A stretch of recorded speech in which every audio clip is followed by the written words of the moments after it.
Afternoon class.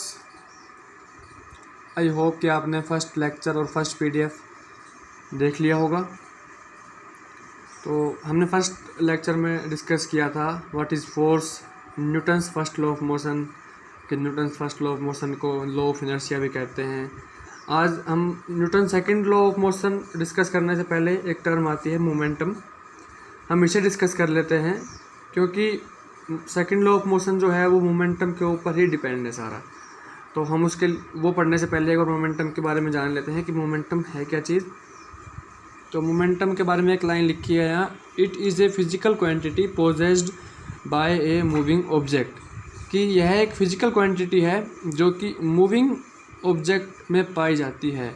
कि जहाँ object move करेगा, अगर ऑब्जेक्ट के पास मोशन है तो उस ऑब्जेक्ट का मोमेंटम भी होगा। मतलब जहाँ मोशन है वहाँ मोमेंटम होगा, इसीलिए हमने इसको लिखा भी है इफ़ेक्ट ऑफ मोशन, कि मोमेंटम जो है कुछ भी नहीं है, इफ़ेक्ट ऑफ मोशन है। तो मोमेंटम जैसे कोई एक ऑब्जेक्ट है, उसके पास अपना एक मास है, उसके पास वो ऑब्जेक्ट मूव कर रहा है, उसके पास अपनी एक वेलोसिटी होगी, अपनी एक स्पीड होगी। तो जहाँ मास और वेलोसिटी दोनों की बात आ जाए तो वहाँ हम कहेंगे कि इस ऑब्जेक्ट के पास इसका मोमेंटम है। अगर उसके पास ओनली मास है, किसी ऑब्जेक्ट के पास वेलोसिटी नहीं है, तो हम कहेंगे इस ऑब्जेक्ट के पास कोई मोमेंटम नहीं है। तो मोमेंटम की बात वहीं आएगी जहाँ पे एक ऑब्जेक्ट के पास अपना मास होगा और वो ऑब्जेक्ट मूव कर रहा होगा, उसके पास अपनी एक स्पीड होगी, अपनी एक वेलोसिटी होगी, वहाँ मोमेंटम आएगा। जैसे कि फॉर एग्जांपल ये पेंसिल है, ये पेंसिल यहाँ रखी हुई है, इसके पास अपना मास तो है, मास तो हर ऑब्जेक्ट के पास अपना होता है। ये अपने ये मास के बारे में पढ़ा हुआ कि मास तो हर ऑब्जेक्ट के पास अपना अपना होता है, लेकिन ये पेंसिल जो है भी रेस्ट के ऊपर है। और हमने मोमेंटम के बारे में आपको क्या बताया कि मोमेंटम वहाँ होगा जहाँ बॉडी के पास अपना मास और अपनी एक वेलोसिटी होगी। इसके पास ये जब मूव ही नहीं कर रही तो इसके पास वेलोसिटी तो होगी नहीं। तो फिलहाल इस पेंसिल का, इस ऑब्जेक्ट का मोमेंटम ज़ीरो हो जाएगा जब भी पेंसिल मूव करने लगेगी, जब इसके पास अपनी वेलोसिटी आ जाएगी, अपना एक मोमेंटम आ जाएगा। तो मोमेंटम आपको वहीं मिलेगा किसी, हाँ लिखा है ना कि possessed by A moving object, कि मूविंग ऑब्जेक्ट में ही मोमेंटम पाया जाएगा। जैसे कि अब एक लाइन और लिखी है नीचे मैंने, the force required to stop a moving object, a moving body is directly proportional to its mass. कोई भी बॉडी है उसको हमने ये फर्स्ट चैप्टर में पढ़ा था, कोई भी बॉडी है हमें उसको मूव कराने के लिए या उसको रोकने के लिए, कुछ भी करने के लिए, अगर कोई बॉडी मोशन में रेस्ट पे है उसको मोशन में लाने के लिए फोर्स लगाना पड़ेगा। कोई बॉडी अगर मोशन में है तो उसको रोकने के लिए भी हमें फोर्स लगाना पड़ेगा। तो इसमें कहा गया है कि कोई मूविंग बॉडी है उसको स्टॉप करने के लिए हमें फोर्स कितना लगाना पड़ेगा, वो डायरेक्टली प्रोपोर्शनल होगा उसके मास के ऊपर, कि जितना ज़्यादा मास होगा बॉडी का हमें उतना ही ज़्यादा फोर्स लगाना पड़ेगा उस बॉडी को रोकने के लिए। फॉर एग्जांपल हमने ले लिया कि कोई भी एक ऑब्जेक्ट है, जैसे छोटा सा ऑब्जेक्ट है, कुछ भी मान लो ऐसे छोटा सा, एक ये मूव कर रहा है और जस्ट साइड में एक ये मूव कर रहा है। इन स्टोन मान लो कि ये छोटा वाला पत्थर है, ये मूव कर रहा है आपकी तरफ, स्लाइड कर रहा है ये, और एक ये मूव कर रहा है आपकी तरफ। तो आपके लिए किसको रोकना आसान होगा, किस पे आपको कम फोर्स लगाना पड़ेगा जो रुक जाएगा? ऑब्वियस सी बात है, इसको आप आसानी से रोक सकते हो, इसको रोकने के लिए आपको फोर्स ज़्यादा लगाना पड़ेगा। तो जितना ज़्यादा मास होगा बॉडी का हमें उतना ही ज़्यादा फोर्स लगाना पड़ेगा। वही हमने लाइन लिखी है, the force required to stop a moving body directly proportional to its mass. जितना ज़्यादा मास होगा हमें उस बॉडी को रोकने के लिए उतना ही ज़्यादा फोर्स लगाना पड़ेगा। ओनली मास के ऊपर ही डिपेंड नहीं करेगा, एक क्वांटिटी और है वेलोसिटी।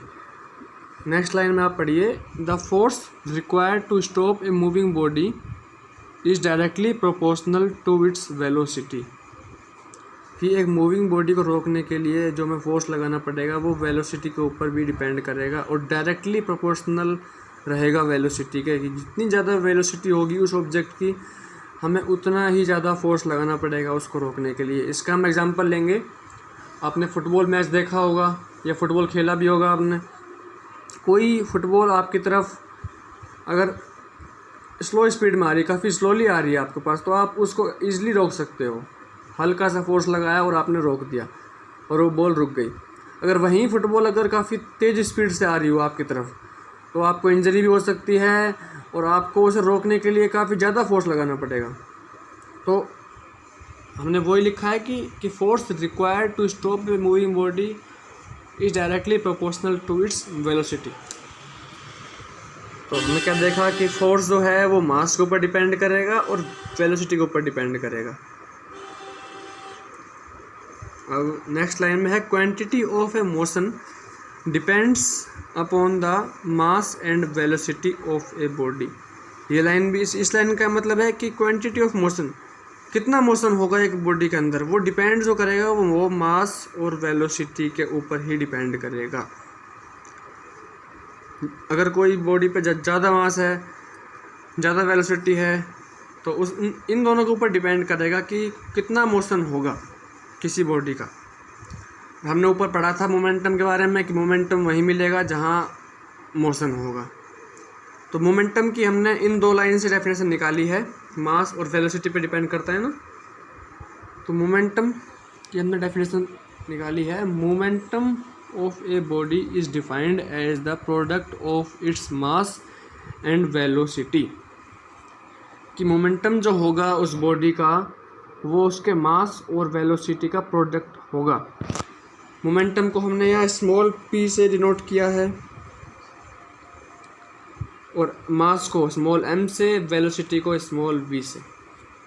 अब आपने स्केलर क्वांटिटी और वेक्टर क्वांटिटी इनके बारे में आपको नॉलेज होगी कि स्केलर क्वांटिटी उसे कहते हैं जिसके पास ओनली मैग्नीट्यूड होता है। जैसे कि यहाँ पे मास जो है हमारे पास वो एक स्केलर क्वांटिटी है, इसके पास अपना एक मैग्नीट्यूड है। लेकिन वेक्टर क्वांटिटी होने के लिए उसके पास अपना एक मैग्नीट्यूड और साथ ही साथ अपनी एक डायरेक्शन भी होनी चाहिए। मास के पास अपना कोई डायरेक्शन नहीं है, लेकिन जो वेलोसिटी है, वेलोसिटी के पास मैग्नीट्यूड तो होता ही है कि कितनी वेलोसिटी है, 2 मीटर पर सेकेंड, 5 मीटर पर सेकेंड। तो 2 और 5 यहाँ हो गए इसके मैग्नीट्यूड। तो मैग्नीट्यूड तो है इसके पास। और डायरेक्शन भी होता है वेलोसिटी के पास कि किस डायरेक्शन में जो बॉडी है वो मूव कर रही है, वो उसकी डायरेक्शन होती है। तो मास स्केलर क्वांटिटी और v वेक्टर क्वांटिटी। तो हमने जो मोमेंटम के बारे में पता लगाया कि मोमेंटम भी स्केलर क्वांटिटी नहीं होती, मोमेंटम वेक्टर क्वांटिटी होती है। इसका मैग्नीट्यूड जो होगा वो तो इन दोनों का हो जाएगा प्रोडक्ट m इंटू वी, वो हो गया इसका मैग्नीट्यूड। अब आप बात करोगे कि वेक्टर क्वांटिटी होने के लिए डायरेक्शन भी होनी चाहिए, तो डायरेक्शन इसकी वही होगी जो वेलोसिटी की होगी। It takes place in the direction of velocity, यहाँ लिखा हुआ है it takes place in the direction of velocity.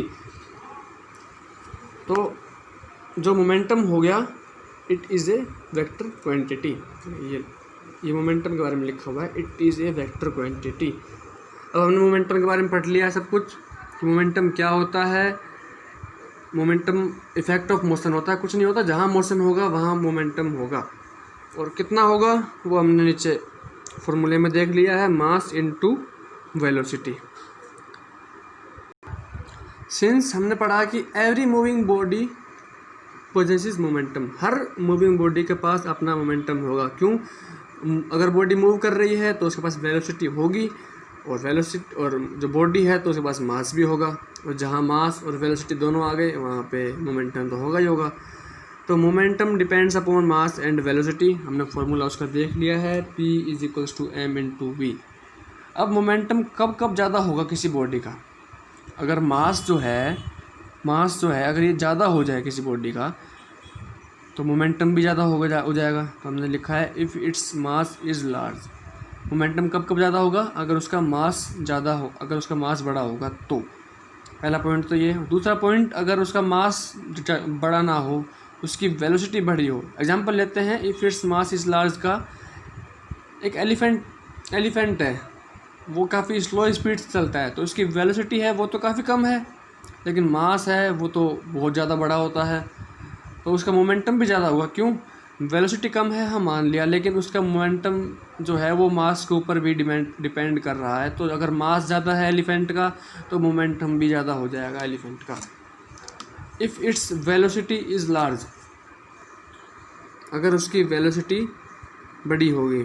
इसका एग्जांपल ले लेते हैं हम बुलेट का। जो गन के अंदर बुलेट होती है उसका मास जो होता है बहुत कम होता है, काफ़ी छोटी सी बुलेट होती है वो, लेकिन उनकी उसकी स्पीड, उसकी वेलोसिटी बहुत तेज़ होती है। तो मोमेंटम ऑफ बुलेट जो हो जाएगा वो भी बहुत ज़्यादा हो जाएगा। क्यों? उसकी वेलोसिटी के कारण, उसके मास के कारण नहीं, उसकी वेलोसिटी के कारण उसका मोमेंटम जो है वो ज़्यादा हो जाएगा। अब अगर मास भी ज़्यादा हो और वेलोसिटी भी ज़्यादा हो तो जाहिर सी बात है मोमेंटम और ज़्यादा हो जाएगा। इसके एग्जांपल कुछ भी दे लीजिए, बस हुआ, ट्रेन हुआ, इनके पास मास भी है अपना और इनके पास अपनी वेलोसिटी भी होती है। पर एक एग्जांपल ले लेते हैं, आपकी बुक का एक एग्जांपल है, नहीं एग्जांपल से पहले हम देख लेते हैं यहाँ पे ऐसा यूनिट के बारे में कि मोमेंटम की ऐसा यूनिट क्या होगी। ये P = m/v, m हमें P की यूनिट निकालनी है, m की ऐसा यूनिट में पता ही है किलोग्राम, m मास है यहाँ पे, m की यूनिट किलोग्राम, v यहाँ पे वेलोसिटी है, ये वेक्टर है दोनों तो निशान लगा देता हूँ। v जो है यहाँ पे वेलोसिटी है, वेलोसिटी की यूनिट आपको पता है मीटर पर सेकेंड। तो ऐसा यूनिट जो हो जाएगी मोमेंटम की वो क्या हो जाएगी, kg मीटर पर सेकेंड, और हम इसको लिख सकते हैं kg मीटर सेकेंड इनवर्स। तो ऐसा यूनिट भी आपको पता लग गई मोमेंटम में क्या है। तो आपको मोमेंटम के बारे में जो जो मेन इन्फॉर्मेशन थी वो आपको मिल गई है। अब एक एग्जांपल देख लेते हैं बस मोमेंटम के ऊपर। यह आपकी बुक में सैम्पल प्रॉब्लम है। What is the momentum of a man of mass 70 kg। हमें एक आदमी का मास दे दिया गया है 75 kg, 75 किलो का आदमी है, और लिखा हुआ है कि when he walks with a uniform velocity of 2 metre पर सेकेंड। उसकी मैं वेलोसिटी भी दे दी, मास दे दिया, देखिए क्या क्या दे दिया, मैं मास दे दिया और वेलोसिटी दे दी। तो क्या पूछा है, मोमेंटम पूछा है। मोमेंटम का आपका पता ही है कि मास इनटू वेलोसिटी होती है, तो मास को और वेलोसिटी को आपस में मल्टीप्लाई कर दिया और 150 kg मीटर पर सेकेंड, ऐसा यूनिट आपको पता ही थी। तो ऐसे आप अगर मास और वेलोसिटी और मोमेंटम इन तीन के बीच आपके पास एक रिलेशन है। अगर आपको कोई भी दो वैल्यू पता होगी तो तीसरी वैल्यू आप आसानी से निकाल लोगे। अगर आपको इस क्वेश्चन के अंदर तो आपको मास और वेलोसिटी गिवन है, अगर नेक्स्ट क्वेश्चन में आपको मोमेंटम दे दिया, मास दे दिया, तो आप वेलोसिटी इजीली फाइंड कर दोगे। Momentum divide by mass, velocity निकल जाएगी। तो इस फार्मूले में अगर आपको कोई भी दो चीज़ गिवन हो गई तो तीसरी चीज़ आप आसानी से फाइंड कर लोगे। अब आपकी बुक के अंदर कुछ क्वेश्चंस हैं, यहाँ तक आप अपनी बुक रीड कर लेना। दोनों वीडियो में यहाँ तक कवर हो चुका है। ये कुछ क्वेश्चन हैं आपकी बुक के, काफ़ी सिंपल क्वेश्चन है। जैसे कि क्वेश्चन नंबर 1 से देख लो। What name is given to the product of mass and velocity of a body. कि मास और वेलोसिटी के प्रोडक्ट को क्या नाम दिया गया है। इसने तो नाम पूछा है और आपने तो मोमेंटम के बारे में इतना जान लिया है तो आप इजली बता दोगे। इसका फर्स्ट का answer momentum. Name the physical quantity which is considered to be measure of the quantity of motion of a body. तो इसका भी आंसर मोमेंटम हो जाएगा। आपने मोमेंटम पीछे पढ़ के आए थे। ऐसा unit of momentum kg metre पर सेकेंड। मोमेंटम स्केलर है या वेक्टर है, ये भी आपको वीडियो के अंदर बताई है अभी। It is a vector quantity. Fifth question में देखिए, मैंने आपको एग्जांपल दिया था बुलेट वाला कि बुलेट के पास वेलोसिटी बहुत ज़्यादा होती है, लेकिन इस क्वेश्चन में क्या पूछा है, मोमेंटम पूछा है बुलेट का एंड गन का बिफोर फायरिंग। ये जो वर्ड है बिफोर फायरिंग, मतलब कि जो बुलेट है उसके पास मास तो है लेकिन स्पीड नहीं है, क्योंकि बुलेट जो है अभी अपने गन के अंदर फिक्स है, उसके पास कोई मोशन नहीं है। तो मोशन नहीं है तो मोमेंटम भी नहीं होगा, तो इसका आंसर हो जाएगा 0। लेकिन अगर यहाँ पे होता आफ्टर फायरिंग के बाद वेलोसिटी जो है बहुत ज़्यादा हो जाएगी, तो मोमेंटम भी हाई हो जाएगा। तो इस टाइप से आप सारे क्वेश्चन देख लेना। बाकी कोई प्रॉब्लम हो तो पूछ लेना। नेक्स्ट वीडियो में Newton second law of motion discuss करेंगे। Thank you.